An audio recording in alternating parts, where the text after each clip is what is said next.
একটি মহল সংস্কারের কথা বলে নির্বাচন পেছানোর পায়তারা করছে।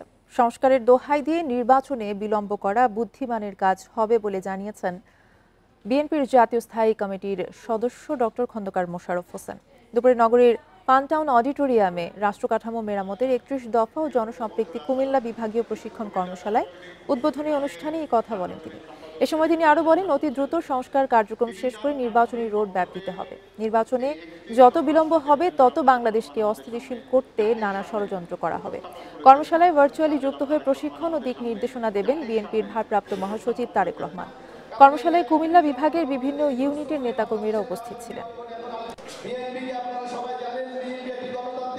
সংস্কার সম্পর্কে আমরা আগে থেকে চিন্তা করেছি।